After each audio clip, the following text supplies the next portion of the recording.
আর এমনি গঙ্গা ভাঙনের ফলে জলের যে চাপ ছিল সেই চাপেই আমাদের রিং বাঁধ যেটা ছিল সেটা ভেঙে যাওয়ার ফলে এটা হয়েছে আর বন্যাটা হয়েছে। মানুষ অসুবিধার মধ্যে আছেন, তার মধ্যে দাঁড়িয়ে রাজ্য সরকারের পক্ষ থেকে যতটা সম্ভব বেশি করে সমস্ত কিছু পৌঁছানোর চেষ্টা করা হচ্ছে। ত্রাণ শৃঙ্খলা আছে অসংখ্য, যারা বাড়িতে আছেন তাদেরকে ত্রাণ পৌঁছানোর চেষ্টা করা হচ্ছে সরকারের পক্ষ থেকে, এবং আমাদের দলীয়ভাবেও আমরা ত্রাণ পৌঁছানোর চেষ্টা করছি। কিন্তু কিছু লোক আছে যারা বসে শুধু মানুষের পাশে না দাঁড়িয়ে সরকারকে কলঙ্কিত করার জন্য অপচেষ্টা করছে। তাদেরকে আমরা অনুরোধ করব আপনাদের মাধ্যমে, বন্ধু আসুন সবাই মিলে এই যে ভর্তির মানুষ আজকে অবহেলিত আছেন, ভর্তির মানুষ অসুবিধার মধ্যে আছে, বানভাসী মানুষের পাশে দাঁড়িয়ে মানুষকে প্রথমে বাঁচায়। রাজনীতি করার স্পেস অনেক পাবো রাজনীতি করার। এখন রাজ্য সরকার যেভাবে ত্রাণ নিয়ে মানুষের পাশে দাঁড়িয়েছে, আপনারা সকলে মিলে আসুন।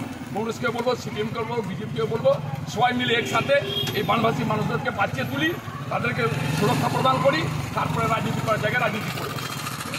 খাওয়া হচ্ছে নিয়মিত, কোনো সময় যারা রাঁধুনিরা আছে তারা কোনো সময় আসতে দেরি করলে একটু অসুবিধা হয়ে যাচ্ছে, সেটাকে তৎপরতার সাথে বিডিও সাহেব আছেন, ডিএম সাহেব দেখছেন, তাদের স্পেশাল অফিসার রাখা আছে, আমাদের দলীয় জনপ্রতিনিধিরা আছেন, তারা সবসময় তদারকি করছেন।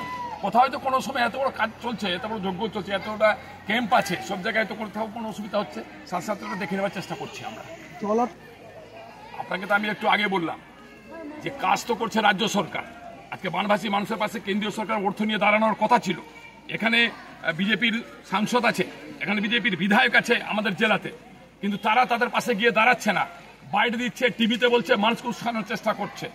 কাজ করছে রাজ্য সরকার অর্থ দিয়ে, ফলে তারা চেষ্টা করছে মানুষের সামনে যদি মেলাইন করা যায়, মানুষের সামনে যদি তৃণমূল কংগ্রেসদেরকে সরকারকে যদি মানুষের সামনে খারাপ চোখে দেখানো যায়, এই চেষ্টা করছে। কিন্তু সাধারণ মানুষ সরকারের পাশে আছে, সাধারণ মানুষ জানে যে আমাদেরকে একমাত্র আমাদের ভরসার যদি কেউ থাকে সেটা হচ্ছে মুখ্যমন্ত্রী, সেটা হচ্ছে মামাটি মানুষের সরকার, সেটা হচ্ছে তৃণমূল কংগ্রেস।